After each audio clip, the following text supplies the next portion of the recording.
नमस्कार साथियों। आज का जो क्लास है, आज हम पढ़ने वाले हैं चैप्टर 1 रासायनिक अभिक्रिया एवं समीकरण, जो कि साइंस क्लास 10 का है। इसमें आज हम पढ़ने वाले हैं कि हमको चैप्टर 1 में पढ़ना क्या क्या है, यानी कि हमारा पाठ्यक्रम क्या है पहले चैप्टर के हिसाब से। तो पहले चैप्टर में जो सबसे पहला टॉपिक हमको पढ़ना है वह है चैप्टर का नाम ही, यानी कि रासायनिक अभिक्रिया। तो सबसे पहले हमको पढ़ना है नंबर 1 टॉपिक रासायनिक अभिक्रिया। रासायनिक अभिक्रिया, जब यह टॉपिक हमारा समाप्त हो जाता है रासायनिक अभिक्रिया, जिसको कि हम इसके बाद वाले वीडियो में पढ़ेंगे। रासायनिक अभिक्रिया क्या है, भौतिक क्या होता है, रासायनिक क्या होता है, सभी चीजें इसमें आती हैं।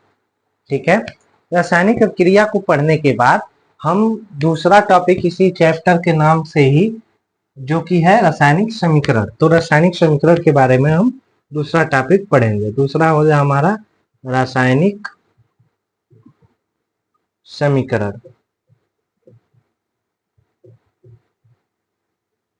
यह दो टॉपिक जब हमारा समाप्त हो जाए तब हम तीसरे टॉपिक पे आएंगे, जो कि है रासायनिक समीकरण। जब हम बताएंगे तो हम एक चीज बताएंगे आपको कि ना तो अणुओं को समाप्त किया जा सकता है, ना तो उनको नया बनाया जा सकता है।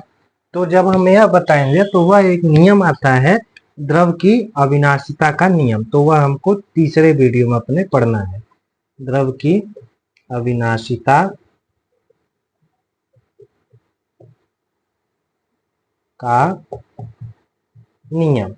अब द्रव की अविनाशिता का नियम पढ़ने के बाद जो चौथा आपका टॉपिक आएगा, अविनाशिता के नियम को समाप्त करने के बाद हम समीकरण को संतुलित करेंगे। कुछ समीकरण ऐसे होंगे जिनको हम क्या करेंगे, संतुलित करेंगे। जैसे एक समीकरण दिया हो H2 + O2 गिव्स H2O, तो यह समीकरण संतुलित नहीं है। यहाँ देखिए हाइड्रोजन कितने हैं, 2 हैं।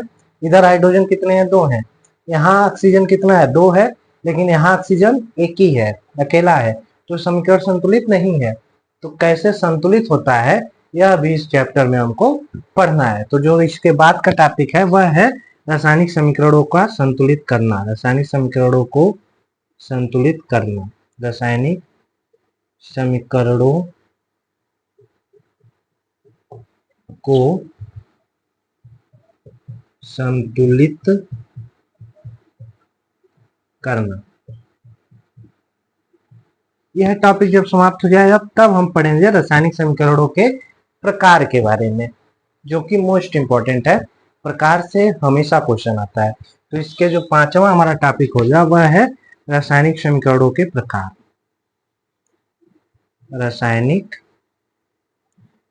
समीकरणों के प्रकार, जिसमें सबसे पहले आता है संयोजन अभिक्रिया। रासायनिक समीकरण नहीं, सॉरी, रासायनिक अभिक्रियाओं के प्रकार। हमने समीकरण लिख दिया भूल से। रासायनिक अभिक्रियाओं के प्रकार। रासायनिक अभिक्रियाओं के प्रकार, जिसमें सबसे पहले आता है आपका संयोजन अभिक्रिया। संयोजन अभिक्रिया। फिर हमको पढ़ना है वियोजन अभिक्रिया।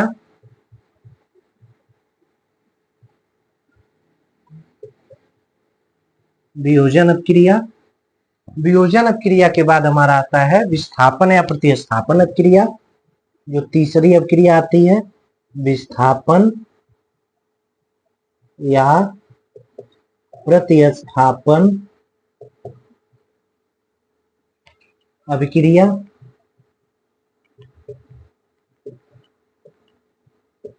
यह तीसरा हमारा टॉपिक रहेगा इस अभिक्रिया वाले में। फिर चौथा है, चौथा पे आने के पहले इसको मिटाते हैं क्योंकि बोर्ड भर चुका है। आप टॉपिक लिखते रहिए, क्योंकि टॉपिक लिखिए और लिखने का तरीका क्या रखिए। देखिए, ये टॉपिक लिखने से पहले एक ऐसे बॉक्स बना लीजिए हर टॉपिक के सामने। इससे होता यह है कि जब बॉक्स बना रहता है तो इसका फायदा यह है, जो टॉपिक आप पढ़ लीजिए, जिस टॉपिक को आप पढ़ लीजिए उसको टिक कर दीजिए, है ना। जैसे पहला पढ़ लिया तो पहले को टिक कर दीजिए, दूसरा ये पहले पेज पे आप लिख रही है उसको टिक करते जाइए। तो यह सबसे आसान होता है ना, पता रहता है कि हमको कितना पढ़ना है। ना तो फिर आप पढ़ते जा रहे हो, ऐसे समझ लीजिए कि समुद्र में घुसे और तैरते जा रहे हो, किनारा कहीं मिल ही नहीं रहा। और यदि वही किनारा पता हो कि 5 किलोमीटर के बाद किनारा है, तो तैरने का मजा कुछ और है ना। तो ये चीज है, इसको आप लिख लीजिए। अब हम आते हैं इसके बाद जो चौथा इसमें है प्रकार में रासायनिक अभिक्रियाओं के, उस पे आते हैं। 3 प्रकार हमने लिख दिया, संयोजन, वियोजन, विस्थापन या प्रतिस्थापन। और फिर है चौथा प्रकार रासायनिक अभिक्रियाओं का, चौथा प्रकार है उदासीनीकरण अभिक्रिया। उदासीनीकरण अभिक्रिया। उदासीनीकरण अभिक्रिया पढ़ने के बाद 5वां अभिक्रिया हमारा आता है ऊष्माक्षेपी या ऊष्माशोषी अभिक्रिया। 2 अभिक्रियाएं हैं, ऊष्माक्षेपी तथा ऊष्माशोषी। एक में ऊष्मा निकलता है और एक में ऊष्मा की आवश्यकता पड़ती है। ऊष्माक्षेपी तथा ऊष्माशोषी अभिक्रिया।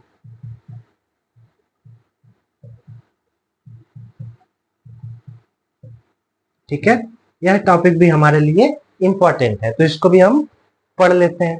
इस टॉपिक को पढ़ने के बाद जो हमारा छठा प्रकार इसमें आएगा, वह है आपका ऑक्सीकरण तथा अपचयन अभिक्रिया। कौन सा? ऑक्सीकरण और अपचयन। इसमें सबसे ज्यादा डाउट होता है बच्चों को, ऑक्सीकरण तथा अपचयन अभिक्रिया। बहुत ही आसान भाषा में इसको हम समझाने वाले हैं। ठीक है, तो थोड़ा सा आप लोग को धैर्य रखने की आवश्यकता है। फिर जो 7वां इसमें है, जो सबसे आखिरी टॉपिक है, वे है रेडॉक्स अभिक्रिया। रेडॉक्स अभिक्रिया जैसा हमने पहले बताया था, इसके सामने इस तरीके से आप बॉक्स बना लीजिए, एक एक टॉपिक पढ़ते रहिए और उसको टिक मारते रहिए। ठीक है, तो यह हमारा खत्म हो जाएगा रेडॉक्स अभिक्रिया।